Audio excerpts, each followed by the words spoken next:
நம்முடைய இருதயங்களை நாம் திருப்பவும் எடுத்துக்கொள்ளுங்கள். கலாத்தியர் கலாத்தியர் கலாத்தியர் 6ஆம் அதிகாரம் கலாத்தியர் 6ஆம் அதிகாரம் 4ஆம் வசனத்தை ஒருவர் படிக்குமாறு அன்போடு கேட்டுக்கொள்கிறேன். கலாத்தியர் 6. அவனவன் தன்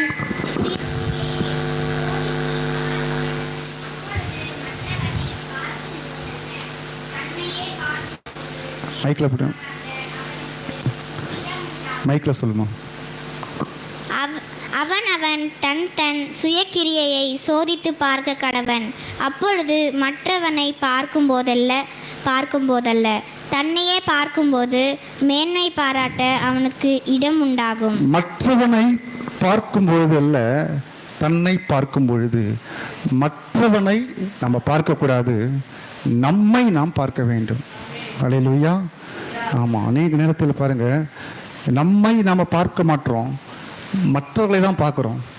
பிறரை பார்த்து பிறரோடு நம்ம ஒப்பீடு செய்து கம்பேர் பண்ணி எல்லா காரியங்களிலும் நம்ம செயல்படுகிறோம்.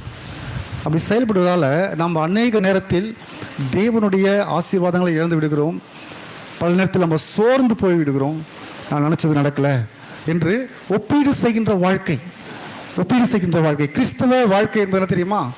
கிறிஸ்தவ வாழ்க்கை என்பது ஒவ்வொரு மனிதனும் தனிப்பட்ட வகையில் ஒருவேளை நம்ம ஆலயத்திற்கு வந்திருக்கலாம், கர்த்தரை ஆராதிக்கலாம், எல்லாம் சேர்ந்து ஜெபிக்கலாம், சேர்ந்து ஆராதிக்கலாம்.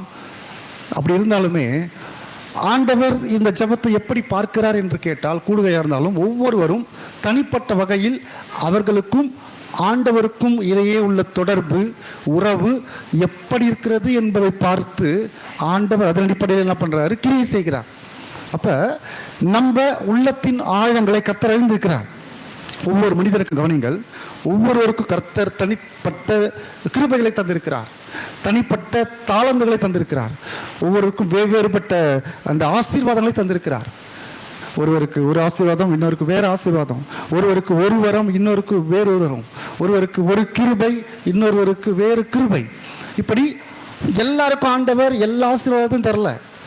நம்ம எப்பயுமே என்ன பண்றது தெரியுமா? மற்றவங்களை பார்த்து அவங்களுக்கு அது இருக்குதே, நமக்கு இது இல்லையே. நம்மிடத்தில் இருக்கக்கூடிய சில ஆசீர்வாதங்களை நம்ம தட்டி பார்க்கறதில்ல. பல நேரத்தில் நம்ம மற்றவர்களோடு ஒப்பிட்டு காரியங்களை ஒப்பிட்டு நாம் நம்முடைய அடையாளத்தை நாம் இழந்து விடுகிறோம்.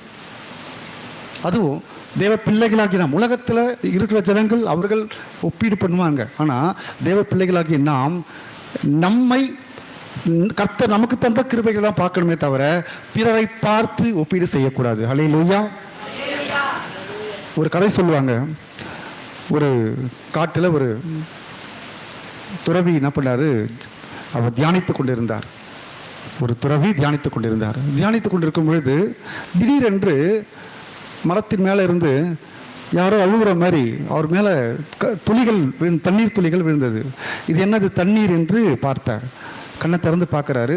பார்த்தா அது தண்ணீர் அல்ல, அது கண்ணீர். அப்போ என்னன்னு பார்த்தா மரத்து மேலே ஒரு காக்கா உட்காந்துருக்கு, ஒரு காகம் உட்காந்து கொண்டிருக்குது. அப்போ அதை பார்த்த உடனே அவர் கூப்பிட்றாரு, என்ன உனக்கு, ஏன் அழுகுற அப்படின்னு கேட்குறாரு. அதுக்கு அந்த காகம் சொல்லுது, எனக்கு வாழ்வதற்கே பிடிக்கல, எனக்கு வாழவே பிடிக்கல. அப்போ அந்த காகத்தினுடைய கண்ணீரை பார்த்து கேட்குறாரு, ஏன் உனக்கு வாழ பிடிக்கல?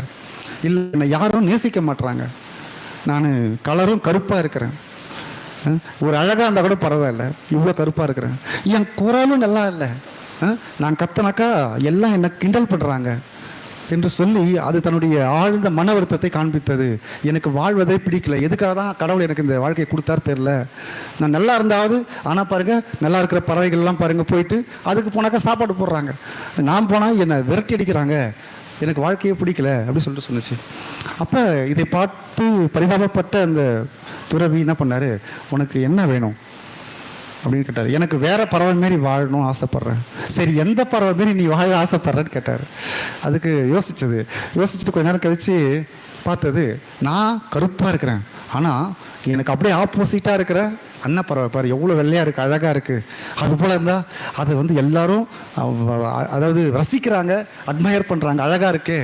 நம்ம அதுபோல் வாழ்க்கை வந்து நம்ம கிடச்சிட்டாக்கா எல்லாரும் நம்மளை பற்றி ஆச்சரியப்படுவாங்க, சந்தோஷப்படுவாங்க, நம்மளை பற்றி மகிழ்வார்கள் என்று சொல்லி எனக்கு அதுபோல் அன்னப்பறவை போல் வாழணும் அப்படின்னு சொல்லிட்டு சொன்னிச்சு. அதுக்கு அவர் சொன்னாராம், சரி நான் உன்னை ஆக்கிடுறேன், அன்னப்பறவை போல் மாற்றிடுறேன், ஒன்று பண்ணு, அதுக்கு முன்பாக நீ போய் ஒரு அன்னப்பறவையை பார்த்து இந்த வாழ்க்கை உனக்கு பிடிச்சி கேட்டு வா அப்படி சொல்லிட்டு சொன்னார். உடனே இந்த காகம் சென்று ஒரு அன்னப்பறவையை தேடி கண்டுபிடித்து விட்டு அதுக்கிட்ட பேச ஆரம்பித்தது. உன்னுடைய வாழ்க்கை உனக்கு பிடிச்சிருக்கா? நான் உன்னை மாரி வரம் வாங்க போகிறேன், அதனால் அந்த வாழ்க்கையை எனக்கு வேணும். அதுக்கு சொன்னிச்சு, ஆசைப்பட்டதான் ஆசைப்படுறேன், எனக்கு இருக்கிறது என்னது, நான் பாருங்க இது கலரே இல்லை, எனக்கு இது வெள்ளை கலர் ஒரு கலரா, ஆனால் அந்த கிளியை பாரு எவ்வளோ அழகாக கலர்ஃபுல்லாக இருக்குது, பச்சை கலர் எவ்வளோ அழகாக இருக்குது. நானும் பார்க்கும்போதெல்லாம் எனக்கு அந்த கிளியை பார்த்தா அது மூக்கு எவ்வளோ அழகாக இருக்குது, அது ஒரு கலர், அது உடம்பு ஒரு கலராக இருக்குது, நல்லா அழகாக பாடுது. நான் எப்போ பார்த்தாலும் அதை பார்த்து தான் நானும் ஆச்சரியப்படுவேன், இது வெள்ளை ஒரு கலராங்க அப்படி சொல்லிட்டு எனக்கு திருப்தி இல்லை. எனக்கு ஒரு ஒன்றை மாரி நினச்சா நானும் கண்டிப்பாக அந்த கிளி தான் கேட்பேன்னு சொன்னிச்சான். உடனே இந்த காக்கா யோசிச்சது, சரி நம்ம ஆகிறதே ஆகிறோம், இந்த அன்னப்பறவை ஆகிறத விட இந்த கிளியாவே ஆயிடலாம் அப்படி சொல்லிட்டு திருப்பி வந்துச்சேன். நேராக வந்துட்ட பிறகு அந்த துறையிட சொன்னிச்சு, நான் ஒரு கிளியாக ஆக விரும்புகிறேன், காக்காவை அன்னப்பறவே இல்லை, கிளியாக ஆக போகிறேன்.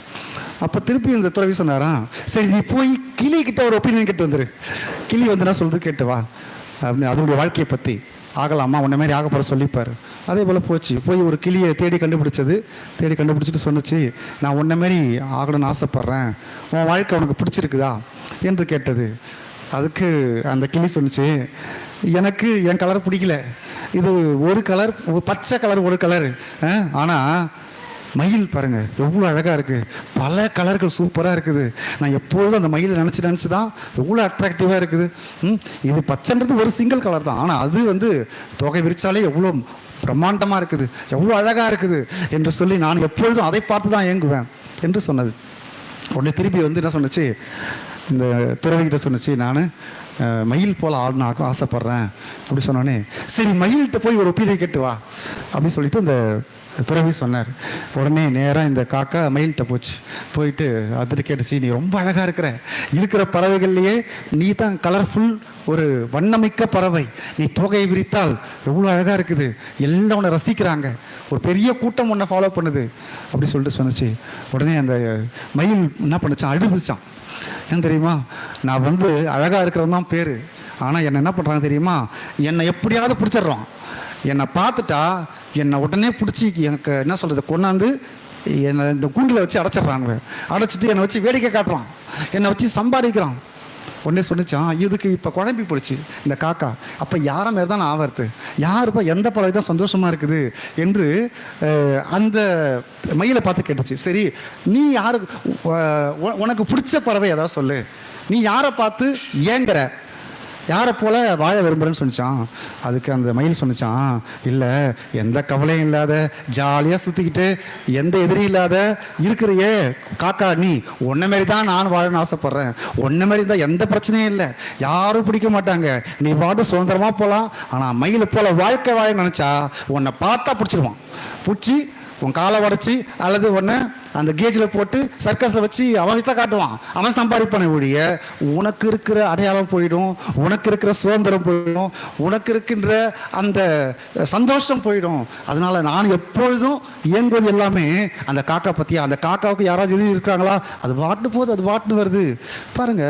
அப்போ திருப்பி வந்து சொன்னிச்சான் அந்த துறவிக்கிட்ட, நான் வந்து என்னை எதுவும் மாற்றாதீங்க, எனக்கு இந்த வாழ்க்கையே போதும் எனக்கு என்று சொல்லிவிட்டு சென்று விட்டதான். பாருங்க, இன்றைக்கு நம்முடைய வாழ்க்கையிலே தேவ பிள்ளைகளாகி நாம் பல நேரத்திலே எல்லா காரியங்களிலும் சின்ன காரியம் ஆரம்பித்து ஒரு ட்ரெஸ்ஸில் ஆரம்பித்து, நீங்களே ஒரு பிடிச்ச மாதிரி ஒரு ட்ரெஸ் எடுப்பீங்க, போயிட்டு அங்கே இருக்கிற ஒரு 100-200 துணிகள் எடுத்து போட்டு எடுப்பீங்க, சாட்டிஸ்ஃபேக்ஷனாக இருக்கும், எடுத்தது பரவாயில்ல, இருக்கிறதே சூப்பராக நல்ல செலெக்ஷனாக கூட இருக்காது, உண்மையிலே நல்லா துணி இருக்கும், ஆனால் அதை போட்டுக்கிட்டு நீங்கள் எங்கேயாவது போவீங்க, ஒரு ஃபங்க்ஷனுக்கு இதுக்கு போகும்பொழுது உங்களுக்கு வந்து உங்கள் ட்ரெஸ்ஸை பற்றி அவ்வளோவா டைம் எடுத்து சூஸ் பண்ண அந்த துணியை பற்றி நீங்கள் மறந்துடுவீங்க. இதெல்லாம் ஒரு கலரான்னு பார்ப்பீங்க. அங்கே வந்திருக்கிற மற்றவங்க துணியெல்லாம் பார்க்கும்போது ஆஹா எவ்வளோ அழகாக இருக்குது, எவ்வளோ சூப்பராக ட்ரெஸ் பண்ணிட்டு இருக்காங்க. இப்படி பிறருடைய அந்த உடைகளை பார்த்து நம்ம வியப்போம், அதை ஒப்புமை செய்து நம்ம பல நேரத்தில் இயங்குவோம். சில அணிகலன்களை பற்றி ஒரு 2 ரூபாய் பென்சில் இருந்து, பிள்ளைகள் பயன்படுத்துகிற ஒரு பென்சில் இருந்து ஒரு 2 கோடி கார் வரைக்கும் பாருங்க. அந்த கார் வாங்குறவனா, பென்ஸ் கார் வாங்குறவனா சந்தோஷமா இருக்கான்னு பார்த்தா ஐயோ இந்த மாடல் வாங்கியிருக்கலாமே, இந்த பென்சில் வேற மாடல் வாங்கியிருக்கலாம் என்று சொல்லி ஒரு திருப்தியே இல்லாத ஒரு வாழ்க்கையை வாழ்ந்து கொண்டு இருக்கிறோம். தமிழ் மீடியத்தில் இருக்கவங்க ஐயோ இங்கிலீஷ் கொடுத்துருக்கலாம், அவங்க நல்லா படிப்பாங்க இங்கிலீஷ்லாம், நம்ம அங்கே போய் ஜாயின் பண்ணிக்கலாம்ல, இருக்குது மதிப்பா இருக்குது. அவன் என்ன பண்ணுவான் தெரியுமா, ஐயோ இப்படி போட்டு சாவடிக்கிறாளே ஒன்றும் புரிய மாட்டேது தமிழ் மீடியத்தில் இருக்கிற பசங்களா பாரு எவ்வளவு ஜாலியா சுத்திட்டு இருக்குது, நம்ம அது அங்க போய் ஜாயின் பண்ணிருக்கலாமே என்று சொல்லி இப்படி ஒரு ஒப்புமை. சம்பளம் வாங்குறவங்க அது போலதான். 10,000 மேல சம்பளம் வாங்குறவங்க பாருங்க, ஒரு 50,000 வாங்கினா கூட திருப்தி இருக்காது. ஐயோ அவன் பாருங்க வேற சம்பளம் வாங்குறான், ஒரு இன்க்ரிமெண்ட் வாங்கிட்டாங்க எக்ஸ்ட்ரா, 1,000 ரூபாய் எக்ஸ்ட்ரா வாங்குவாங்க. அது உங்களுக்கு அவன் என்னோட சம்பளம் அதிகம் வாங்குறான், 80,000 வாங்கினாலும் திருப்தி வரல, 10,000 வாங்கினாலும் திருப்தி வரல. மனிதனுடைய வாழ்க்கை இப்படிதான் போய் கொண்டிருக்கிறது, திருப்தியற்ற வாழ்க்கை. சரி, பொதுவாக இந்த ஒப்புமைப்படுத்துவது நல்லதா, கம்பேர் பண்ணி வாழ்வது நல்லதா? சில காரியங்கள் இது குறித்து நாம் தியானிக்க போகின்றோம். பாருங்க, ஏன் பொதுவாக ஒப்பீடு செய்வதற்கு சொல்லப்படுகின்ற காரணங்கள் 2-3 காரணங்களை சொல்லலாம். பொதுவாக எதுக்காக நம்ம கம்பேர் பண்றாங்க? அப்ப கம்பேர் பண்றது தப்பா, பண்ணவே கூடாதா, ஒப்பீடு செய்யவே கூடாதா என்றால் பொதுவாக என்ன சொல்லுவாங்க தெரியுமா, இந்த கம்பேர் பண்ணும்போது ஒப்பீடு செய்வது அது என்னை ஊக்கப்படுத்துகிறது, என்னை என்கரேஜ் பண்ணுது, அது என்னை மோட்டிவேட் பண்ணுது, எனக்கு ஒரு புது ஸ்பிரிட்டை தருது அப்படின்னு சொல்லிட்டு சொல்லுவாங்க. உண்மையிலே நம்ம கம்பேர் பண்ணும்போது அவனை போல இருன்னு சொல்லும்போது அவளை போல இரு அப்படின்னு கம்பேர் பண்ணும்போது உண்மையிலே நம்மளை அது ஊக்கப்படுத்துமா என்று கேட்டால் சில காரியங்களை பார்க்கலாம். ரொம்ப ஒரு சிலரை மாத்திரம்தான் கம்பேர் பண்ணும்போது அது உங்களை ஊக்கப்படுத்தும். ரொம்ப சிலரை மட்டும்தான். ஒரு 90க்கு மேற்பட்ட ஜனங்களை இந்த ஒப்பீடு செய்கின்ற இந்த குணம் அது நெகட்டிவான ரிசல்ட் தான் உண்டாக்கும். அது எரிச்சலை உண்டாக்கும், கோபத்தை உண்டாக்கும். பாருங்க, மனதை இன்னும் உடைக்கும் இந்த ஒப்புமை செய்து. பாருங்க, நீங்க வேதத்தில் எடுத்துக்கொள்ளுங்கள், எலிசாவை பாருங்கள். எலியாவை பார்த்தான். எலிசா ஆசைப்பட்டது அந்த எலியாவை போல நான் என்ன பண்ணணும், 2 மடங்கு ஆசீர்வாதம். அவருக்கு 1 மடங்கு கர்த்தர் தந்திருக்கிறாரு, எனக்கு 2 மடங்கான ஆசீர்வாதம் வரணும். அப்ப ஒப்பீடு செய்தாரு, அவருக்கு ஒரு பாசிட்டிவான ரிசல்ட் ஆண்டவர் என்ன பண்ணார், அதே போல செய்ததை போலவே கர்த்தர் 2 மடங்கா கொடுத்தார். அப்ப ஏன் ஒப்பீடு செய்தார்?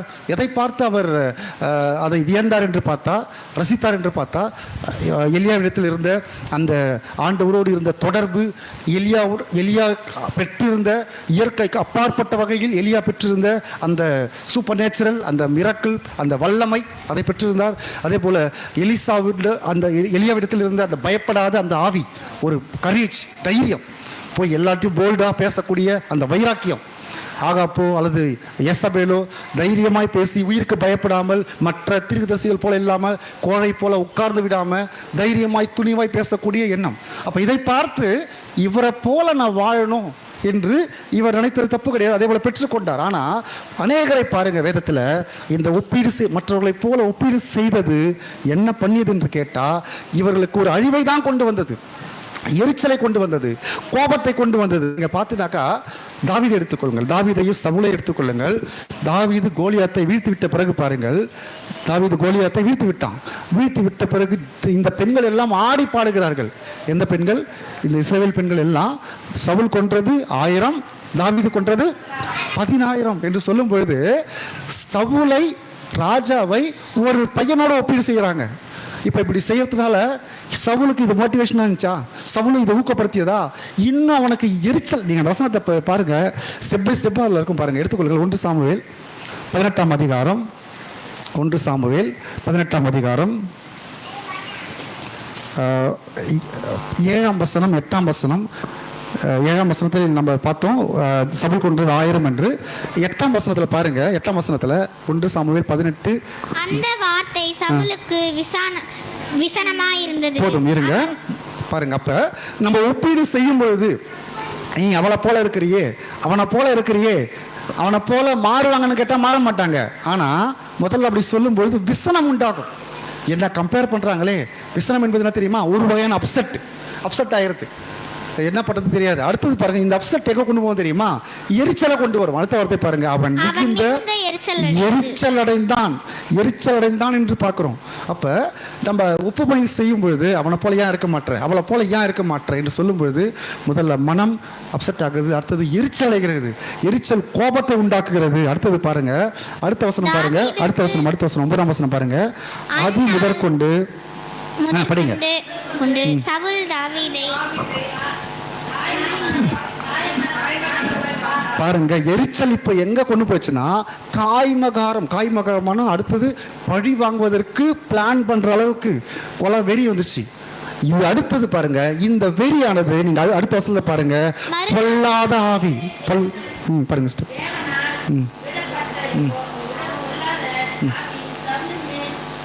பாருங்க, படிப்படியா ஒரு ஒப்பீடு செய்கின்ற காரியம் ஒரு எரிச்சலை உண்டாக்கி, அடுத்தது விசனத்தை எரிச்சலாக்கி, எரிச்சலை காமகாரம் அந்த ஆவி உண்டாக்கி, பொல்லாத ஆவியை ஏவி விட்டு இப்ப கொலை செய்வதற்கு பாவத்துக்கு நேராய் இட்டு கொண்டு செல்வதை பார்க்கிறோம்.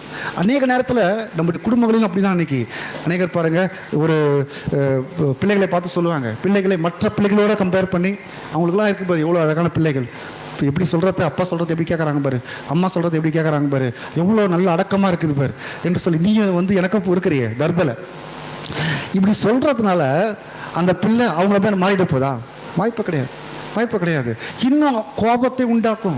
என்னடா ஒரு சின்ன விஷயத்துல கூட நம்மகிட்ட சில நல்ல குணங்கள் இருக்குது, என்னைக்காவது அதை நம்முடைய தகப்பன் தாய் அதை பாராட்டி இருக்கிறாங்களா? இவங்களோட கம்பேர் பண்ணி நம்மளை இப்படி சொல்றாங்களேன்னு சொல்லிட்டு கோபத்தை உண்டாக்கும்.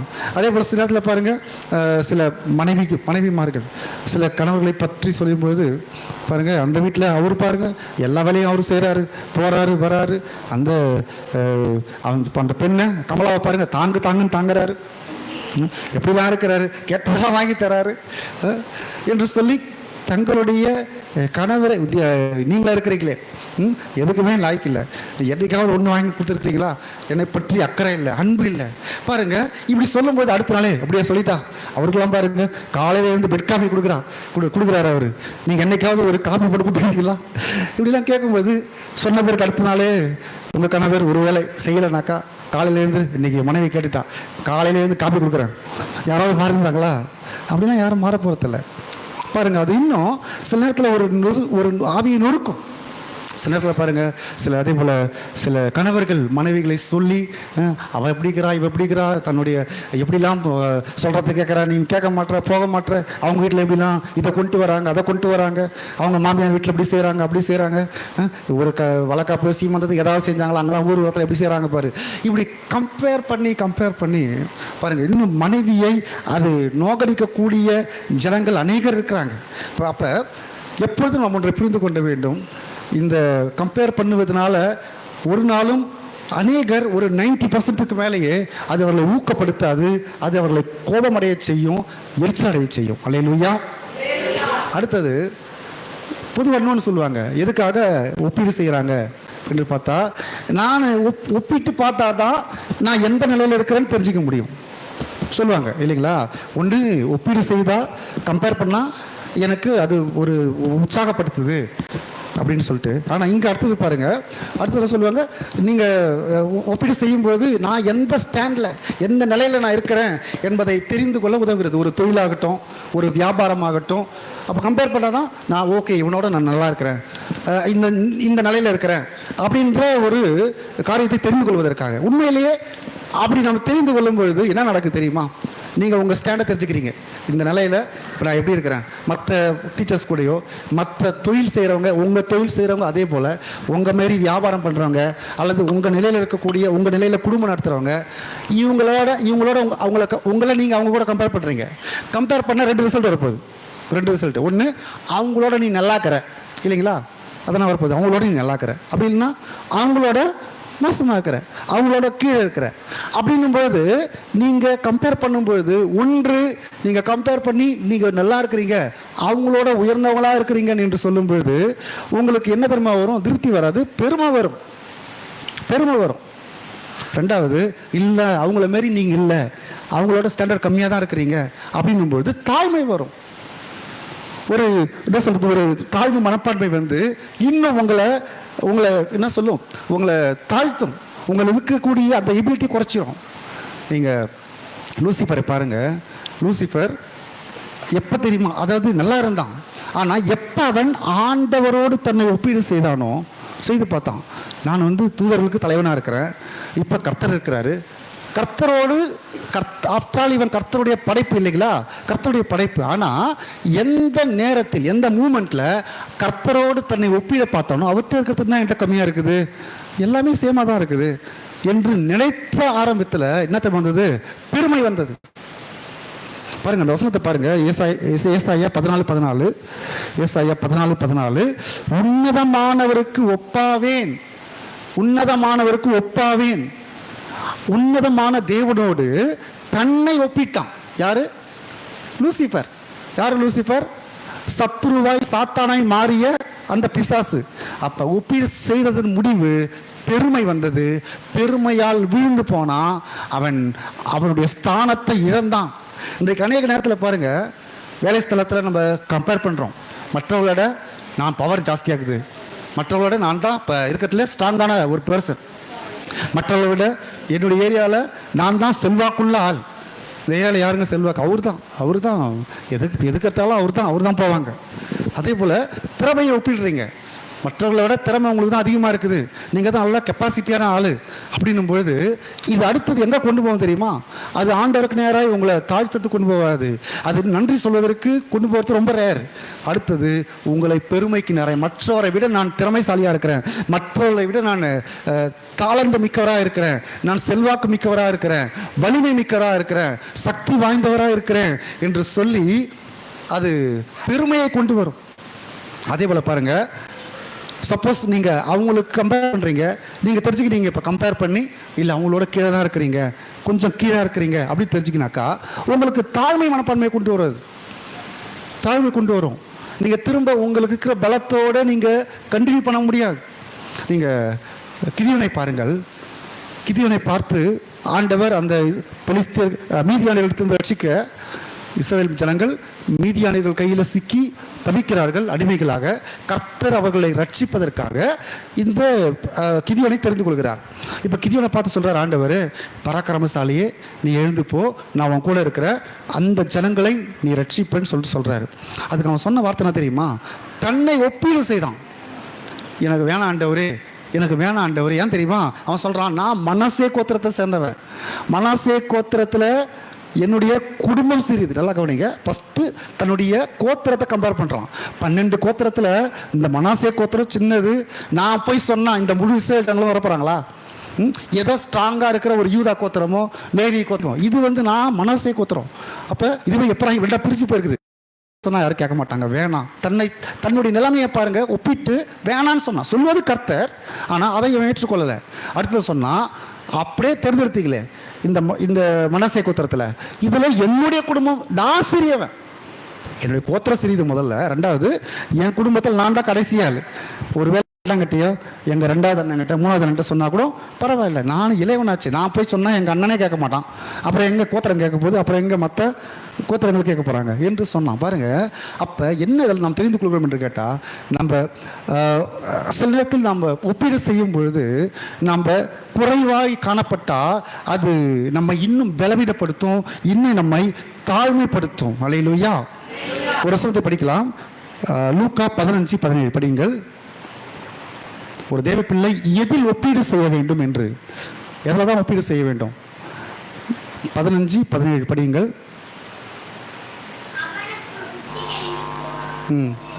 அவன் என் தகப்பனுடைய கூலிக்காரர், எத்தனையோ பேருக்கு பூர்த்தினையான சாப்பாடு இருக்கிறது, நானும் பசியினால் சாகிறேன். போதும். பாருங்க, இங்க சொல்றான், இந்த ஊதாரி மைந்தன் சொல்கின்றான், என்னுடைய தகப்பனுடைய கூலிக்காரர். இங்க ஒரு கம்பேரிசன் பார்க்கிறோம். இங்க இந்த ஊதாரி மைந்தன், கெட்டு போன இளையகுமாரன் தன்னை ஒப்பீடு செய்கிறான். யார் கூட தெரியுமா? அவன் அப்பா வீட்டில் இருந்த அந்த வேலைக்காரங்க, கூலிக்காரங்க அவங்களோட இந்த கம்பேரிசன் பண்ணும்பொழுது தன்னை அசிங்கமாய் கருதவில்லை. ஏன் தெரியுமா? ஒரு ஆவிக்குரிய வைராக்கியத்திற்காக, ஒரு படிப்பினையை கற்றுக்கொள்ள பாருங்க, நம்ம ஆவிக்குரிய வாழ்க்கையில கம்பேர் பண்ணணும். மற்ற காரியங்களில் ஒரு தேவ பிள்ளை கம்பேர் பண்ணக்கூடாது.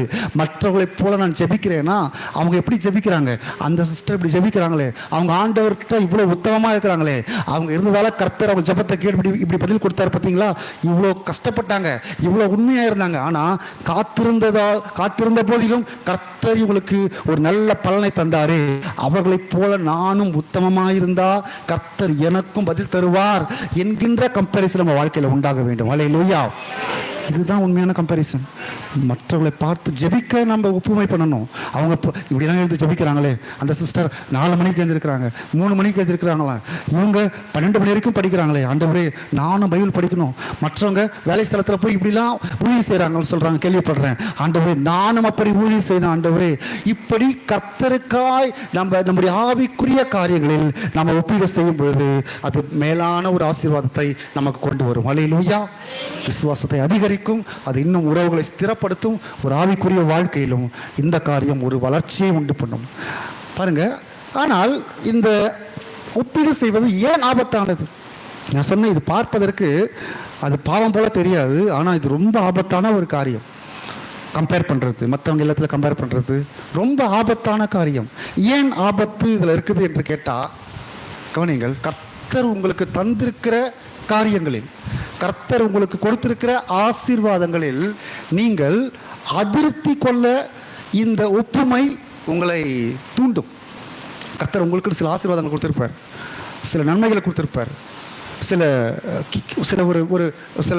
ஒரு வரங்களை கொடுத்திருப்பார், தாளந்துகளை கொடுத்திருப்பார், திறமைகளை கொடுத்திருப்பார். நீங்கள் கம்பேர் பண்ணும்போது என்ன தெரியுமா ஆகும்? ஆண்டவர் உங்களுக்கு தந்த நன்மைகளை பற்றி நீங்கள் யோசிக்காமல், அதற்கு நன்றி சொல்லாமல் என்ன பண்ண ஆரம்பிச்சிருவீங்கன்னு கேட்டிங்கனாக்கா, குறை சொல்ல ஆரம்பிச்சிருவீங்க. ஆமாம், கர்த்தர் என்ன பெருசாக கொடுத்துட்டாரு எனக்கு, கர்த்தர் என்ன பெருசாக எனக்கு தந்தது, என் வாழ்க்கையில் எனக்கு ஆண்டவர் தரவே இல்லையே, அவங்களுக்கு தந்த மாதிரி எனக்கு தரலையே. பாருங்க, நீங்கள் ஏவாளை பாருங்கள். ஏவாள் ஏதேன் தோட்டத்தில் இருக்கும் பொழுது சந்தோஷமாக இருந்தா. ஆண்டவரை தினந்தோறும் அவள் ஆண்டவரோடு மகிழ்ந்தாள், அக்களித்தாள், கர்த்தரோடு அவள் ஐக்கியம் கொண்டாள், தினந்தோறும் அவர்கள் பிள்ளைகள் போல இருந்தாங்க.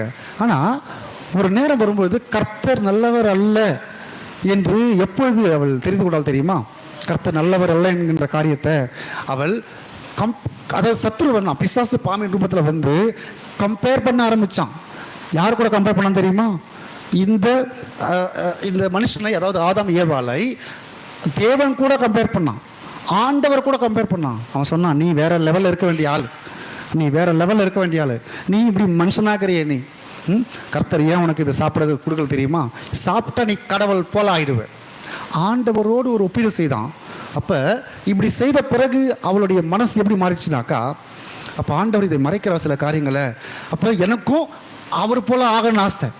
ஒப்பீடு தூண்டிவிட்ட பிறகு அந்த பிசாசால அவரை போல மாறணும்னு ஆசை. இப்போ அதிருப்தி ஆயிடுச்சு. கர்த்தர் எனக்கு கொடுத்த வாழ்க்கை போதும், நான் தேவனுடைய பிள்ளையா இருக்கிறேனே, எவ்வளவு மகிமையான காரியம், தூதர்களை விட நான் நல்லா இருக்கிறேனே, தூதர்கள் கூட கர்த்தரை பார்க்க முடியாது, நான் பார்க்கிறேனே, தூதர்கள் கூட கர்த்தருக்கு பேச முடியாது, என்கிட்ட கர்த்தர் பேசுறாரு டெய்லி, தூதர்கள் அவர்கள் ஒரு சர்வெண்ட், பணிவிடைக்காரர்கள், என்ன ஆண்டவர் குழந்தையா பார்க்கிறாரு. இப்படி கம்பேர் பண்ணல. இந்த இன்னும் அந்த கடவுளுக்கு இருக்கிற மாதிரி நானும் மாற்ற எப்படி இருக்கும் பாருங்க. இதில் வீழ்ந்து போனா அப்ப முதலில் நமக்கு வருகின்ற காரியம் கம்பேர் பண்ணும் பொழுது நம்ம ஒரு அதிருப்தி உண்டாக்கும். நீங்கள் அநேக நேரத்தில் பாருங்க, அநேக விசுவாசிகளும் ஆண்டவர் தங்களுக்கு நமக்கு பெற்றிருக்கக்கூடிய நன்மைகளை ஒரு நாளும் நம்ம அப்ரிஷியேட் பண்ண தவறுறோம். கர்த்தருக்கு இதுக்கு நல்ல ஒரு காரியத்தை கொடுத்துருக்கிறாரு, நல்ல ஒரு ஆசீர்வாதத்தை கொடுத்துருக்கிறாரு. பல நேரத்தில் நம்ம அதை யோசிக்காம பக்கத்தில் இருக்கிறவங்கள பார்க்குறோம், அவங்க நல்லா இருக்காங்களே, இவங்க நல்லா இருக்காங்களே, அப்படிதான் சொல்லுவான். பத்தியா நீ இயேசுவை தேடுற, அவங்க பத்தியா தேடவே இல்லை, எப்படிங்கிறாங்க பத்தியா. இப்படி அதுக்குள்ளே இதை வாங்கிட்டாங்க அதை வாங்கிட்டாங்க, எவ்வளோ சந்தோஷமாக இருக்கிறாங்க. நீ ஆண்டவரை தேடி இன்னும் சந்தோஷமாக இருக்கிற. அந்த மனிதரோடு சத்துரு உங்களை ஒப்பிடும் பொழுது உங்களுக்கு கர்த்தர் தந்த ரட்சிப்பின் மேலேயும் கர்த்தர் தந்திருக்கிற வாழ்க்கை மேலேயும் ஒரு அதிருப்தி உண்டாக்கி, உங்களுக்கு என்ன தெரியுமா, கர்த்தர் எனக்கு அவ்வளவோ நன்மை செய்யலை, அவங்களுக்கு தந்த மாதிரி எனக்கு கர்த்தர் நன்மை செய்யலை என்று நமக்கு ஒரு சோர்வு உண்டாகும், அதிருப்தி உண்டாகும். இந்த அதிருப்தி எங்கே அடுத்தது என்ன பண்ண தெரியுமா, அடுத்து நம்ம எங்கே கொண்டு போவோம் தெரியுமா, ஆண்டவரை ஜெபிக்க விடாது, மனதார துதிக்க விடாது, மனதின் ஆழத்திலிருந்து நன்றி சொல்ல விடாது. ஏதோ கொடுத்தாரு அப்படிதான் தொடர்பு ஒழிய உங்களுக்கு டீப்பாக ஆண்டவரோடு ஒரு ஐக்கியத்தை ஒரு நாளும் இந்த அதிருப்தி அந்த அந்த கசப்பு ஏற்படுத்தாது. கர்த்தனுக்கு வர வச்சுக்கிறாரு, இதை செய்ய மாட்டான், அவன் நல்லா இருக்கிறான், இவன் நல்லா இருக்கிறான், அதை வாங்கிட்டான் இதை வாங்கிட்டான். பாருங்க, நீங்க இதே இளையகுமாரன் கதையில பாருங்க, இளையகுமாரன் கதை, கெட்ட குமாரன் கதையில இந்த மூத்தவன் இருக்கிறான் இல்லைங்களா, நீங்க எடுத்துக்கொள்ளுங்களா அதை. லூக்கா 15ஆம் அதிகாரம், லூக்கா 15 29ஆம் வசனத்தை பாருங்கள். 29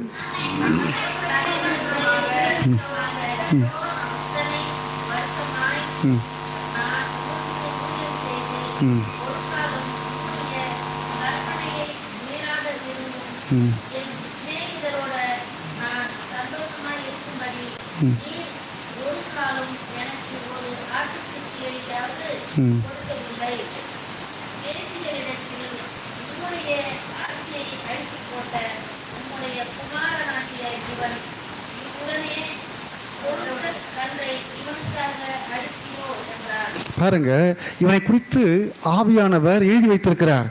அதிகமாக நம்ம இந்த கதையை பேசும்பொழுது இந்த கெட்ட குமாரன் அவன் நல்லவனாய் மாறியதை குறித்து பார்ப்போம். ஆனால் இது ஏதோ தேவையில்லாத ஒரு செகண்டரி சப்ஜெக்ட் போல வருது இந்த பெரிய அந்த மூத்தவனுடைய காரியம். ஆனால் பாருங்க, இங்கே இவன் நல்லவனாக தான் இருந்தான், அப்பா கூட இருந்தான், இவன் கெட்டவனை போல தப்பு செய்யல. ஆனால் கெட்ட குமாரன் திரும்பி வந்த பிறகு இவன் தன்னை அந்த கெட்டு திரும்ப வந்திருக்கிற தன்னுடைய இளைய சகோதரனோடு கம்பேர் பண்ணுறான், ஒப்பீடு செய்கிறான். ஒப்பீடு செய்து பார்க்குறான், எனக்கு ஒரு நாள் கூட அப்பா இப்படிப்பட்ட ஒரு ஃபங்க்ஷன் கொண்டாடல, நான் இவ்வளோ நல்லவனாக இருக்கிறேன். ஆனால் கெட்டு போன அவனுக்கு ஆஸ்தி எல்லாவற்றையும் அழித்து விட்டு வந்த இவனுக்கு ஒரு பெரிய விருந்த ஒரு அரேஞ்ச் பண்ணுறாரு என்று கவனிங்கள். இப்படி பண்ணும்பொழுது இது தவறா என்று கேட்டாங்க. இப்படி பண்ணும்பொழுது தான் தெரியுமாச்சு, ஒரு அதிருப்தி உண்டாகிடுச்சு. அவன் என்ன செய்ய தவிட்டான் தெரியுமா, தகப்படி எங்கள் அப்பா இவ்வளோ அழிச்சிட்டு வந்தாலும் அவனையும் கூப்பிட்டு அவர் நன்மை செய்கிறாரு, அவனையும் சேர்த்து கொண்டாரு, அவர் எவ்வளவு தாராள மனம் படைத்தவர், எவ்வளவு இரக்கமாக இருக்கிறார் எங்கள் அப்பா, எவ்வளவு அன்பு செய்கிறார் அவனை என்று அவருடைய தாராள குணத்தையும் அவருடைய இரக்க குணத்தையும் அது பாராட்ட அவனுக்கு தோணலை. தன்னுடைய சைடை மாத்திரம் தான் பார்த்தான், எனக்கு இது தெரில இது தெரில. இன்றைக்கு பல நேரத்தில் கூட பாருங்க, நாமும் அப்படிதான். நாம் நம்மை பிறரோடு கம்பேர் பண்ணி பார்க்கும்பொழுது கர்த்தர் நமக்கு தந்திருக்கிற ஆசீர்வாதம் அவர் சொல்றாரு. அதுக்கு அப்பா பத்தி சொல்ற பதில் பாருங்க, எப்பா என்னுடையது எல்லாம் என்னது தான் ஒண்ணுது. இளைய மகட்டு சொல்லல, இது எல்லாமே ஒண்ணு தானப்பா, நீ தான்ப்பா அதிகாரி, நான் இல்லை நான் இல்லை, இது எல்லாம் என்னது கிடையாது, ஒண்ணு தான்ப்பா, நீயா பார்த்து கொடுக்கறதான்ப்பா, நீயா பார்த்து தான் எனக்கும் தரணும் அவளுக்கும் தர்ற அப்படின்ற சூழல் தான் இருக்கிற. அப்ப அதை நீ உணர மாட்டியா, அதை நீ உணர மாட்டியா என்று கர்த்தர் அந்த தகப்பன் அவனை உயர்வாய் பேசுவதை பார்க்கிறோம். இன்றைக்கு நம்முடைய வாழ்க்கையில் பாருங்க, நம்ம பிறரோடு கம்பேர் பண்ணும் பொழுது இந்த பெரிய அந்த சகோதரனை போல மூத்த சகோதரனை போல தான் மாறிடுறோம். கர்த்தர் வருத்தப்படுவார். அவருடைய குணங்களை நாம சிலர் பாருங்க, சிலர் தவறு செய்யும் பொழுது சில காரியங்களை ரெண்டு பேரும் ஜெபிக்கிறோம் ஆண்டவரே, சிலருக்கு மற்றவங்க ஜெபிக்கும் போது கர்த்தர் நன்மை செய்வார். நம்ம கேட்ப வருத்தப்படுவோம், ஆண்டவரே அவங்கள விட நான் நல்லா பக்தியா இருக்கிறேன், ஆண்டவரே அவங்கள விட நான் ரொம்ப தேடுறேனே, தினந்தோறும் ஜெபிக்கிறேனே, பைபிள் படிக்கிறேனே, பக்தியா இருக்கிறேனே, உங்களுக்கு தெரியும் ஆண்டவரே அவரை காட்டில நான் மொத்தமா இருக்கிறேன்னு உங்களுக்கு தெரியும். ஆனா அவங்களுக்கு கேட்டவொடனே கொடுக்குறீங்க, எனக்கு தர மாட்டீங்களே ஆண்டவரே, எனக்கு தர மாட்டீங்களே ஆண்டவரே சொல்லிட்டு நீங்க கம்பேர் பண்ணி சொல்லும் பொழுது அது உங்களுக்குள்ள ஒரு அதிருப்தியை உண்டாக்கும். ஆனா நம்ம என்ன பண்ணணும் தெரியுமா, பரவாயில்ல என்னை விட அவர் பக்திகள் கம்மியா தான் இருக்கிறாரு, அந்த அளவுக்கு ஜெபம் பண்ண மாட்டாரு, கர்த்தர் அவரையே இப்படி போஷிக்கும் பொழுது, அவரையே இப்படி ஆசீர்வதிக்கும் பொழுது எனக்கு அதிலும் மேலான நன்மைகளை தருவது, அது இப்படிப்பட்ட காரியங்கள் நம்ம கையில சோர்வை உண்டாக்கும். அடுத்தது, ஏன் ஒப்புமை செய்வது ஆபத்தானது என்று கேட்டா, கர்த்தரின் நோக்கத்திலிருந்து நம்மை திசை திருப்பிவிடும். கர்த்தரின் நோக்கத்திலிருந்து நம்ம கம்பேர் பண்ணும் பொழுது நம்மை திசை திருப்பி விட்டுரும். ஒரு நோக்கத்தை நம்முடைய ஒவ்வொரு வாழ்க்கையிலும் வைத்திருக்கிறார். என்னுடைய வாழ்க்கையில் கர்த்தர் ஒரு திட்டத்தையும் ஒரு நோக்கத்தையும் வைத்திருக்கிறார். நோக்கம் இல்லாமல் நான் ஆண்டவரால் தேர்ந்தெடுக்கப்படவில்லை என்று விசுவாசிக்கிறவர்கள் கரங்களை உயர்த்தி சொல்லுவோம். ஹல்லேலூயா. எல்லாருக்கும் ஒரு நோக்கம் இருக்குங்க, எல்லாருக்கும் ஒரு திட்டம் இருக்குது. ஆனால் நம்ம என்ன பண்ணுறது தெரியுமா? நம்ம கம்பேர் பண்ணி பார்க்கும்பொழுது, ஆண்டவரே எனக்கு இது இல்லையா, ஆண்டவரே இது இல்லையா, ஆண்டவரே கேட்கும்பொழுது, கர்த்தர் உங்களுக்கு இருக்கிற நோக்கத்தை நிறைவேற்ற என்ன தேவையோ அதுக்கேற்ற மாதிரி தேவையான கிருபைகளையும் குணங்களையும் அதுக்கு தேவையான ரிசோர்ஸையும் ஆதாரத்தையும் கர்த்தர் உங்களுக்கு தந்திருப்பார். ஆண்டவரே எனக்கு இது நல்லா இல்லை ஆண்டவரே அது போல கொடுங்கன்னு கேட்கும் பொழுது கர்த்தர் என்ன பட வேண்டியதாக இருக்கும் தெரியுமா? உங்களுக்கு உங்கள் வாழ்க்கையில் கர்த்தர் ஃபிக்ஸ் பண்ணியிருக்கிற அந்த கோல், அந்த இலக்கு, அந்த நோக்கத்தை மாற்ற வேண்டியதாக இருக்கும். தேவனுடைய இலக்கை, தேவனுடைய நோக்கத்தை நீங்கள் கம்பேர் பண்ணி போராடி பெறுவதால் இழந்து விடக்கூடாது. இழந்து விடும் ஆபத்து உள்ளது, ஆபத்து உள்ளது. இந்த காலை வேளையிலே கர்த்தர் உங்களுக்கு உங்க வாழ்க்கையில் தந்திருக்கிற இலக்கை, நோக்கத்தை இப்படி ஒப்பீடு செய்து, பிறரோடு ஒப்பீடு செய்து நீங்கள் இழந்து விடாதபடி பாதுகாத்துக் கொள்ள கர்த்தர் உங்களுக்கு கிருபை தருவாராக. யோவான் எழுதிய சுவிசேஷம் எடுத்துக்கொள்ளுங்கள். யோவான் 21ஆம் அதிகாரம். யோவான் 21ஆம் அதிகாரம் 17ஆம் வசனத்தை படியுங்கள். 17 யோவான் 21.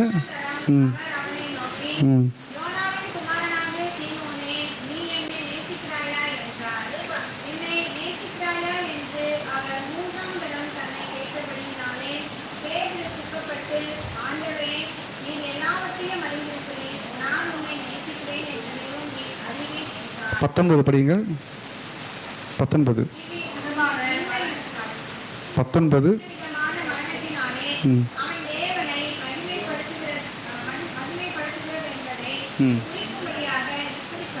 21 படியுங்கள்.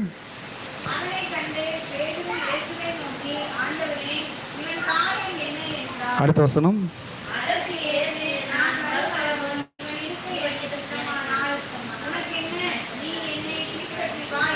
கவனியுங்கள், இங்கே ஒரு காரியத்தை எல்லாரும் கவனியுங்கள்.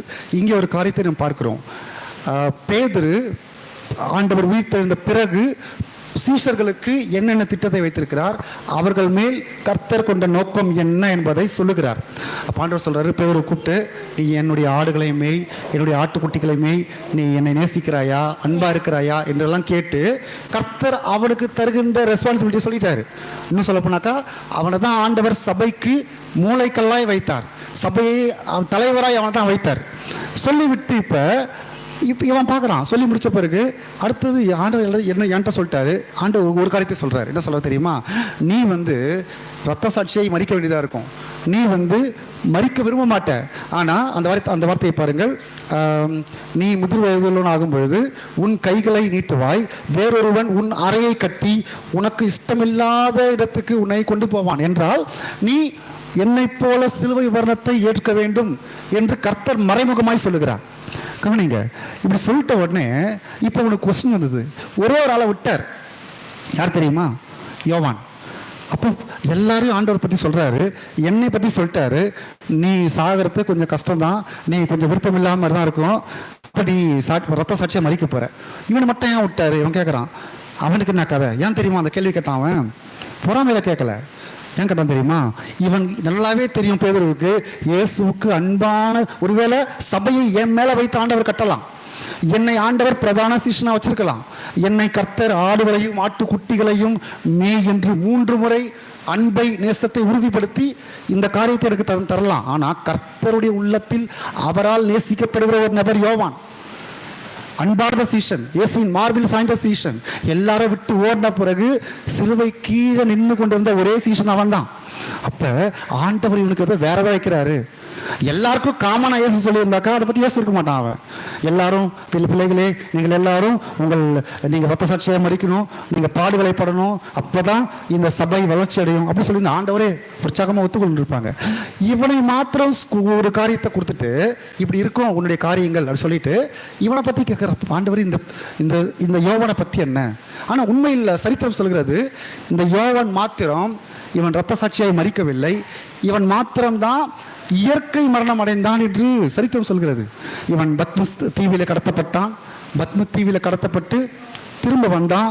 திரும்ப வந்து கடைசி காலங்களில் அவன் மரிக்கிற வரைக்கும் அவன் சொன்ன ஒரே வார்த்தை, சரித்திர ஆய்வாளர்கள் சொல்லுறாங்க, திரும்ப திரும்ப அந்த மரணப்படுக்கை வரைக்கும் சரி அவன் சொன்னானாம், பிள்ளைகளை எல்லாரும் கூப்பிட்டு வச்சு சொல்லுவாராம் யோவான், பிள்ளைகளை அன்பாயிருங்க, அன்பாயிருங்க, அன்பாயிருங்க. யான் என்றால் இயேசுவின் அன்பை அதிகமாய் ருசித்த உணர்ந்த ஒரே சீஷன் இவன் தான். அப்ப அதுதான், அதனால தான் கேட்குறான், இவனை பற்றி என்ன. அதுக்கு ஆண்டவர் சொல்கிற பதில் கொஞ்சம் என்னுடைய செய்தியினுடைய இன்னொரு தலைப்பு தெரியுமா, அப்படி இருந்தா அதனால் உனக்கு என்ன, நீ பின்பற்றி வா. அப்படி இருந்தா உனக்கு என்ன, நீ பின்பற்றி வா. பாருங்க ஆண்டவர் சொல்ற அந்த வார்த்தையை பாருங்க, அந்த வசனத்தை எடுத்தவர்கள் படியுங்கள். 22 தானே, படிங்கள்.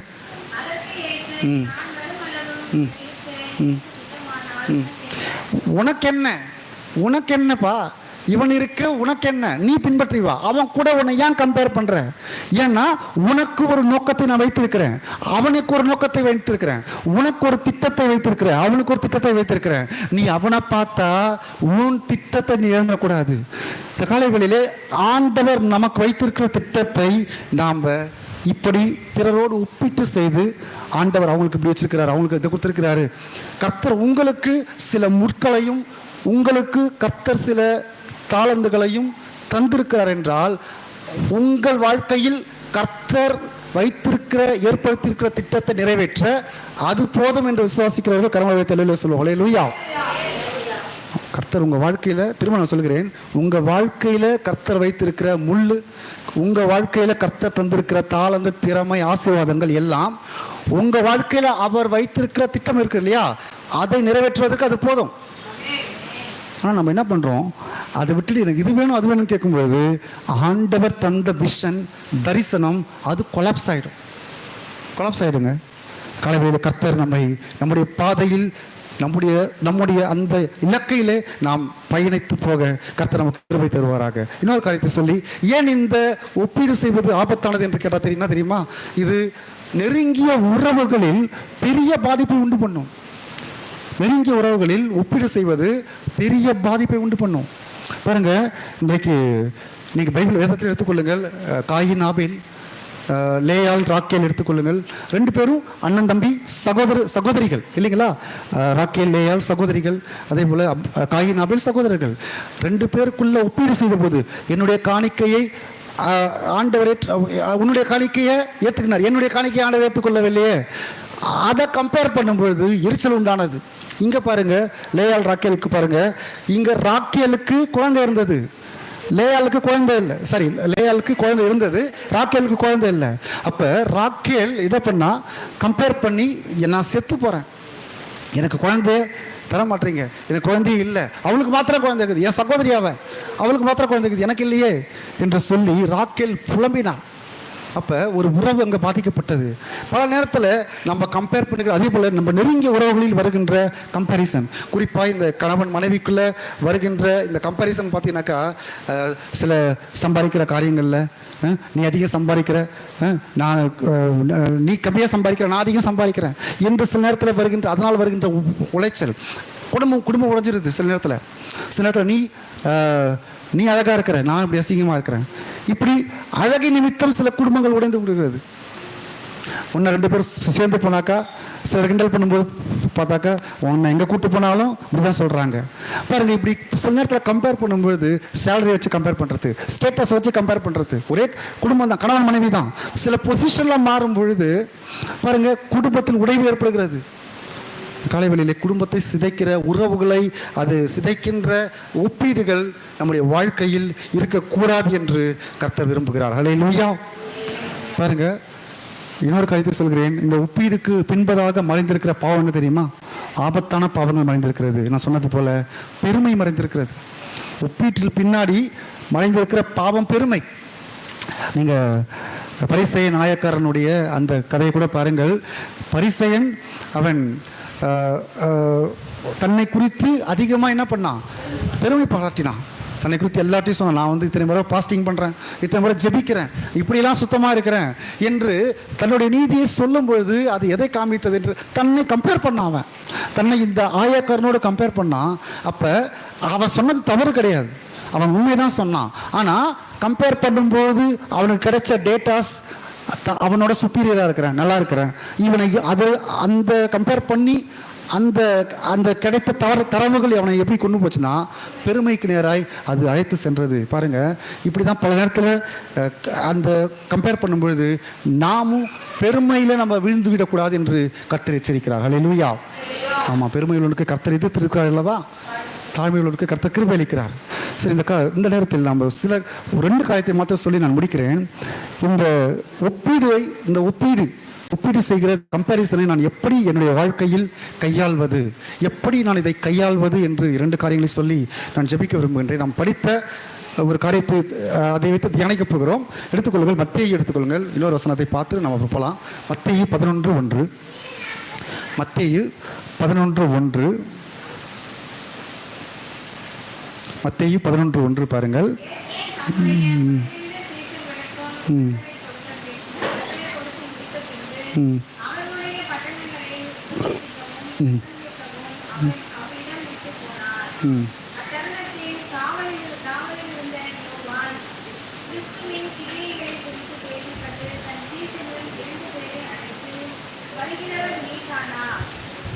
அந்த வசனத்தை மாத்திரம் படியுங்கள். ஸ்திரீகளிடத்திலே பிறந்தவர்களில் யோவான் ஸ்நானகனை பார்க்கிலும் பெரியவன் இல்லை. அந்த காரியத்தை மாத்திரம் படியுங்கள். ஸ்திரீகளிடத்தில் பிறந்தவர்களில் யோவான் ஸ்நானகனை பார்க்கிலும் வசனம் அதுதான் சொன்னேன் நான் முதல்ல.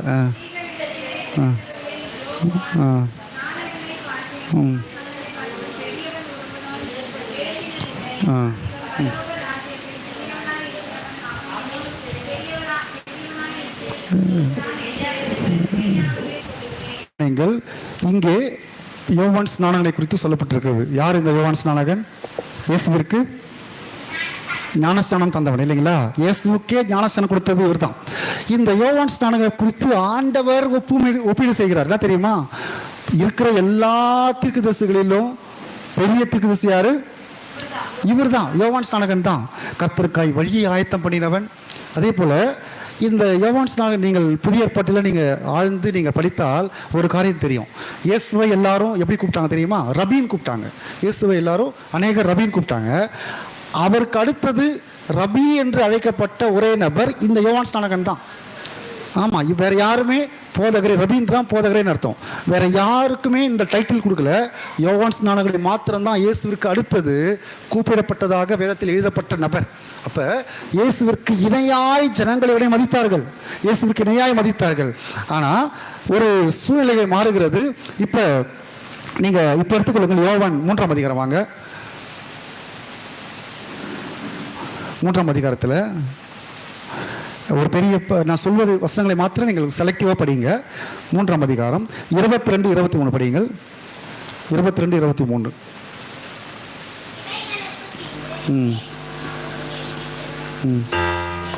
வந்தார்கள்.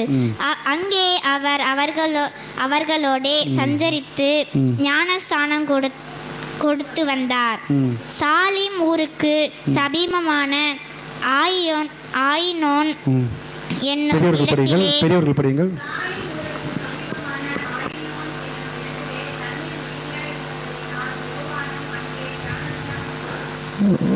கவனியுங்கள். இப்ப சூழ்நிலை நான் வசனத்தின் பிரகாரம் விளக்குகிறேன்.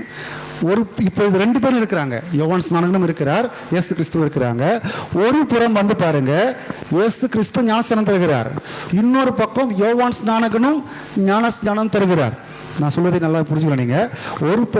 ஒரு புறம் யோவான் ஸ்நானகனும் ஊழியம் பண்றாரு, இன்னொரு பக்கம் இயேசு கிறிஸ்து ஊழியம் பண்றாரு. 2 பேரும் ஞானஸ்நானம் கொடுக்குறாங்க. சரி, இப்ப படியுங்கள். இப்ப வந்து 26ஆம் வசனத்தை படியுங்கள்.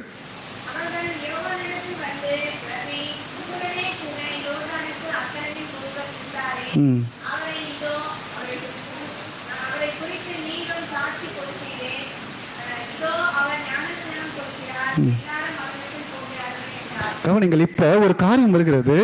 யோவான்ல வராங்க சில சீஷர்கள், சில ஜனங்கள் வராங்க. வந்து நீங்க ஞானஸ்தானம் கொடுத்தீங்களே, அவர் இப்ப அந்தாண்ட ஊழியம் பண்றாரு.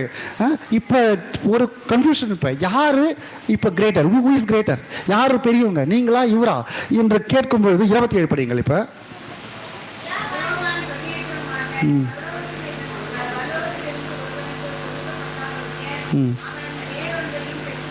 பரலோகத்திலிருந்து ஒருவனுக்கு கொடுக்கப்பட்டால் ஒழிய அவன் ஒன்றையும் பெற்றுக்கொள்ள மாட்டான். கவனிங்கள்.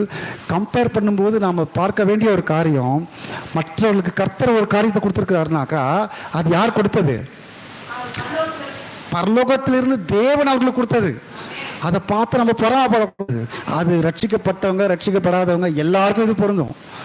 அவங்களுக்கு கொடுத்த கிருபைகளை ஆண்டவர் தந்துவான். தெரியுமா? இது பரலோகத்திலிருந்து பிதாவானவர் இயேசுக்கு தந்தது. இதுல நான் என்ன ஒருவேளை நீங்க இது வரைக்கும் ரபின்னு கூப்பிட்டுருக்கலாம், இது வரைக்கும் என்ன போதகர் என்று கூப்பிட்டுருக்கலாம், இது வரைக்கும் நான் உங்களுக்கு 400 வருஷத்திற்கு பிறகு ஒரு தலைவராய் நான் எழும்பி இருக்கலாம். ஆனா அவருக்கு பரலோகத்திலிருந்து அந்த கிருபை கொடுக்கப்பட்டிருக்கிறது. அதனால அப்படி இல்லைனாக்கா அவர் வந்திருக்க மாட்டார். அர்த்தவசனம் படிங்க.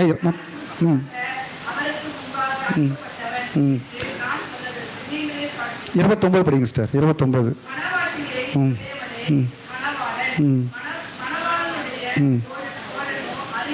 பாருங்க.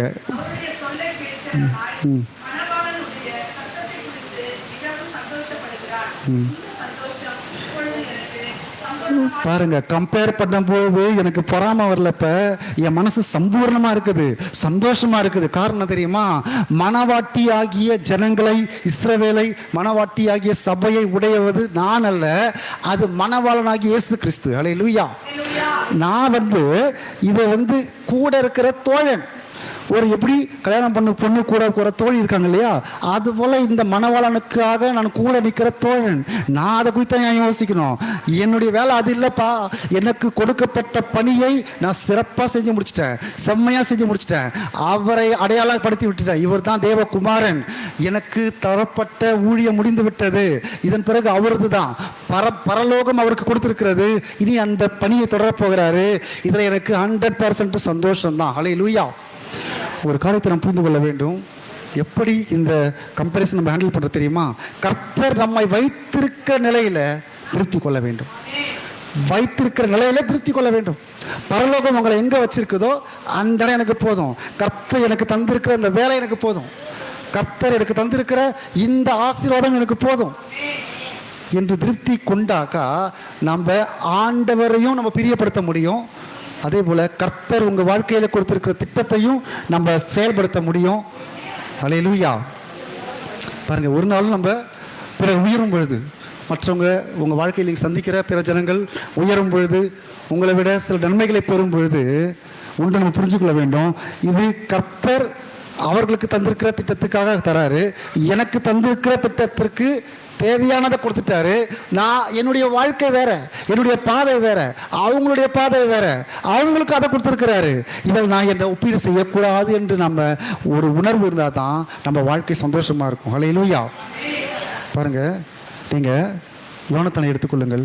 யோனத்தான், தாவீது.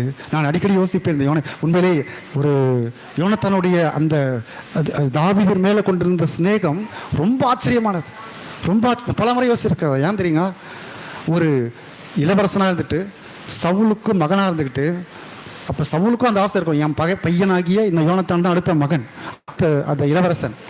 இவனுக்கும் அந்த ஆசை இருக்கும், நான் அடுத்த ராஜாவை ஆகிறத்தன. ஆனால் கவனிங்கள், இந்த யோனத்தான் இப்படிப்பட்ட சூழலில் தாவீதை பார்க்கும்போது, தாவீதை பார்க்குறான். தாவீது அப்பாவுக்கே போட்டியாக வந்துட்டான், ராஜாவுக்கு போட்டியாக வந்துட்டான். அப்போ நான் அந்த சீட்டை உட்கார முடியாதுன்னு தெரிஞ்சிச்சு. இப்போ எப்படி இருக்கும்? ஒன்று நான் உட்காரலாம் பரவாயில்ல, அப்பாவுடைய சீட்டில் உட்கார போகிறானே, கண்டிப்பாக பொறாம வந்திருக்கும்.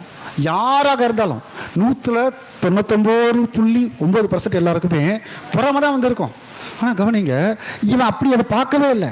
இவன் அந்த பொறாமையா பார்க்கல, அதை தாண்டிய ஒரு அன்பு, உயிருக்குயிராய் சிநேகித்தான் என்று வசனம் சொல்லுகிறது. எப்படி இந்த அன்பு அவனுக்கு வந்தது எனக்கே ஆச்சரியமா தான் இருக்குது. பாருங்க, தன்னுடைய அந்த பெல்ட், தன்னுடைய அரைக்கச்சை, தன்னுடைய வாள், எல்லாவற்றையும், தன்னுடைய உடை இதையெல்லாம் மாற்றிக்கொண்டு தங்கள் அன்பை பரிமாறிக்கொள்ளுகின்ற அளவுக்கு ஒரு அன்பு ஒரு வந்தது பாருங்க. ஒப்பீடு செய்யவே இல்லைங்க. என்ன தெரியுமா காரணம்? ஒண்ணு தான், இந்த தாவீதின் மேல் கர்த்தருடைய திட்டம் இருக்கிறது என்பதை சரியா யோனத்தான் புரிந்து கொண்டான். அல்லேலூயா. அப்ப இது கர்த்தருடைய திட்டம். நீங்க எடுத்துக்கொள்ளுங்க அந்த வசனத்தை. 1 சாமுவேல் 23:17. 1 சாமுவேல் 23:17 எடுத்துக்கொள்ளுங்கள். 1 சாமுவேல் 23:17.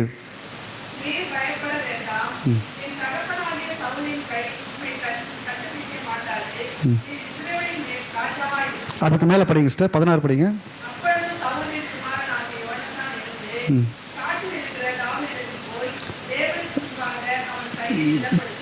தேவனுக்குள் தன் கையை திடப்படுத்தினான் என்றால் இவனும் பக்தி உள்ளவன், ஒரு பக்திமான். ஆண்டவருக்குள் கர்த்தருடைய நாமத்தை சொல்லி நமக்குள்ள பொறாமை வேணாம். ஏன்னா நான் எல்லாம் ஒண்ணு புரிஞ்சுக்கிட்டேன், இது கர்த்தருடைய திட்டம், நீ அரசனாகிறது தான், அதனால நான் உன்னை ஆசீர்வதிக்கிறேன் என்று சொல்லி திருப்தியாய் அவனை ஆசீர்வதித்து அதற்கேற்ப தன்னுடைய வாழ்க்கையை மாற்றிக்கொண்டான். அல்லேலூயா. காலை வேளையில் கர்த்தர் இப்படி நம்முடைய வாழ்க்கையில் நமக்கு தந்த, நம்மை வைத்திருக்கிற நிலையில திருப்தி கொள்ள, இந்த யோனத்தானை போல திருப்தி கொள்ள கர்த்தர் கிருபை தருவாராக. இரண்டாவது ஒரு காரியம், அடுத்தது இவன் எப்படி இந்த ஒப்புமையை அவன் ஹேண்டில் பண்ணான் என்று கேட்டால் எடுத்துக்கொள்ளுங்கள். யோவான் 1ஆம் அதிகாரம் 25ஆம் வசனத்தை படியுங்கள். இது யோவான் ஸ்நானகன் சொல்லுகின்ற காரியம்.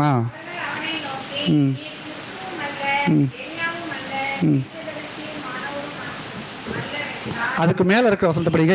24 படிங்க. ஓகே, இப்போ அவன் சொல்றான் பாருங்க.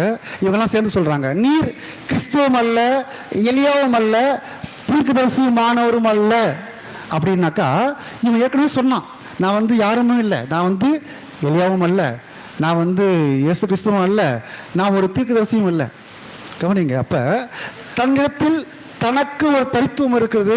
கர்த்தர் அவனுக்கு தந்த அடையாளத்தை அவன் சரியாக புரிந்து கொண்டான். அல்லேலூயா. பாருங்க, நம்முடைய வாழ்க்கையில நான் அவரு அல்ல, நம்ம நேரத்தில் நான் அவர் தான். அந்த இடத்துல நான் இருக்கணும், அவனுடைய பொசிஷன் நான் இருக்கணும். அந்த அந்த அந்த இடம் எனக்கு நான் உட்கார வேண்டிய இடம், அந்த இடம் எனக்கு சேர வேண்டிய இடம், அந்த பணம் எனக்கு வர வேண்டிய பணம் என்று சொல்லி, அந்த பொண்ணு எனக்கு வர வேண்டிய பொண்ணு, தப்பித்தவரை அவங்க கல்யாணம் பண்ணிக்கிட்டாங்க. பாருங்க, இப்படி பல நேரத்தில் நம்ம ஒன்று புரிஞ்சுக்கணும், நான் கிறிஸ்து அல்ல, நானும் அவனும் கிடையாது, நானும் இவனும் கிடையாது, நான் எவனும் கிடையாது, நான் தான். அல்லேலூயா. இந்த மென்டாலிட்டி நமக்கு எப்போ வருதோ அப்போ தான் நம்முடைய வாழ்க்கையில் ஒரு ஒரு ஒரு சந்தோஷம் இருக்கும். நான் அவனாக தான் அப்படி இருக்கும், அந்த இடத்துக்கு நான் தகுதியான ஆள் தான், அந்த இடம் எனக்கு மிஸ் ஆயிடுச்சு என்று சொல்லி நாம் ஒரு நாளும் கம்பேர் பண்ணக்கூடாதுங்க. இங்கே யோவான் ஸ்நானகன் அதில் தெளிவாக இருந்தான். நான் எதுவுமே இல்லைப்பா, நீங்கள் ஏன் நாங்கள்லாம் கம்பேர் பண்ணுறீங்க? கம்பேர் பண்ணால் தான் பிரச்சனையாக வருது எனக்கு.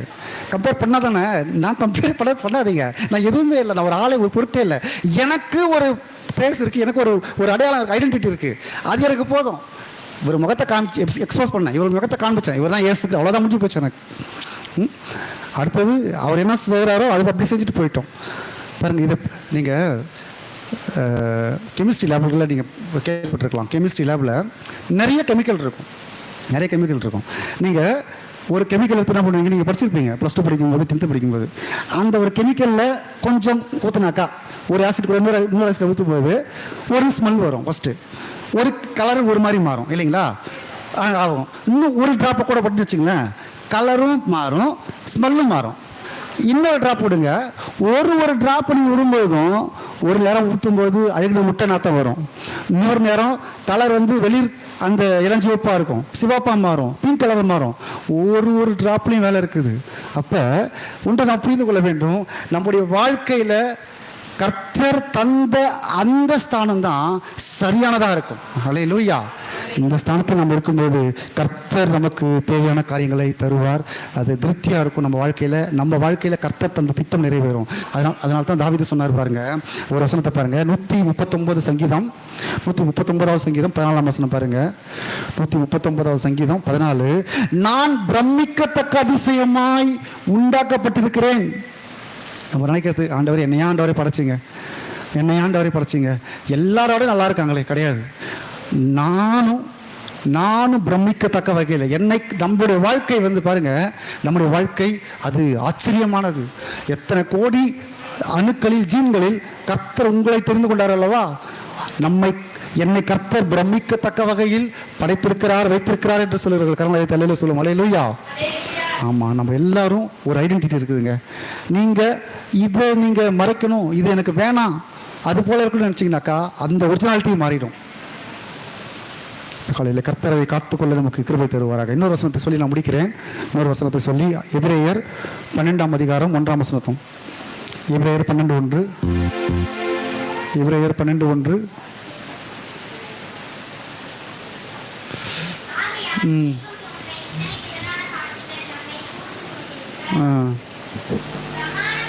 பாரமான நம்மை சுற்றி நெருங்கி இருக்கிற பாவத்தையும் தள்ளிவிட்டு விசுவாசத்தை துவக்கி இருக்கிறவர்களும் முடுக்கி இருக்கிறமான இயேசுவை நோக்கி நமக்கு நியமித்திருக்கிற ஓட்டத்தில் பொறுமையோட ஓட கடவோம். பாருங்க, முதல்ல சொன்னேன், நமக்கு இருக்கிற அடையாளத்தை நாம் புரிஞ்சு கொள்ள வேண்டும். ஆண்டவர் என்னை தனித்துவமாய் வைத்திருக்கிறார். என்னை போல இந்த உலகத்தில் ஒருவனும் இல்லை. எனக்கு தரப்பட்ட அளவில் கிருபையோ அல்ல வரமோ தாளந்தோ திறமையோ வேற யாருக்கும் இந்த உலகத்தில் தரல என்பதை நம்ம புரிந்து கொள்ள வேண்டும். அடுத்தது, கர்த்தர் தந்த நோக்கத்தை நிறைவேற்றுவதற்காக கர்த்தர் எனக்கு தந்தவைகளில் திருப்தி கொள்ள வேண்டும், யோவான் ஸ்நானனை போல. மூன்றாவது நம்ம இங்க பார்க்கிறோம், இலக்கை, நமக்கு கர்த்தர் தந்திருக்கிற இலக்கை நோக்கி நம்ம ஓட பழகி கொள்ள வேண்டும். கவனிங்கள், நான் சொன்ன மாதிரி ஒரு ஓட்டப்பந்தயத்தை இங்கே நம்ம இந்த எடுத்துக்காட்டிலே பார்க்கலாம். ஒரு ஓட்டப்பந்தயத்தில் ரேஸில் இருக்கவங்க பாருங்க, ஒவ்வொருவருக்கும் ஒரு ட்ராக் இருக்கும். இந்த ட்ராக்கை நீங்கள் பார்த்து ஓடினா தான் ஜெயிக்க முடியும். இந்த ட்ராக் உள்ளே போகணும் இல்லைங்களா? சில நேரத்தில் பாருங்க, பக்கத்தில் ஓடுறானா, பக்கத்தில் பின்னாடி எங்கே வரான், அப்படி நீங்கள் திரும்ப பார்த்தீங்கன்னு வச்சிங்களேன், நீங்கள் ஃபவுல் ஆகிடும். அந்த கோட்டை தாண்டி அந்த காலை சும்மா தள்ளி வச்சாலும் போதும், நீங்கள் அன்ஃபிட், ஃபவுல் ஆகிடும். உங்களை அப்பயே டிஸ்குவாலிஃபை பண்ணிடுவாங்க.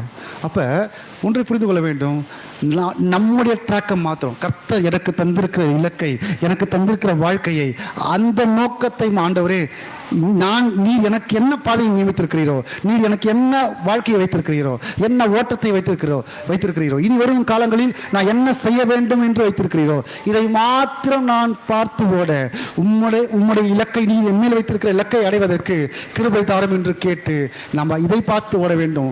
பின்னாடி பக்கத்தில் பார்த்து ஓடாதபடி, பக்கத்தை பார்த்து கம்பேர் பண்ணி அவன் எப்படி இருக்கிறான், இவன் எப்படி இருக்கிறான், ரட்சிக்கப்பட்டவன் எப்படி இருக்கிறானா, சர்ச்சைக்கு வந்தவங்க எப்படி இருக்காங்களா, நான் எப்படி இருக்கிறேன்னு யாரையும் பார்க்காதீங்க.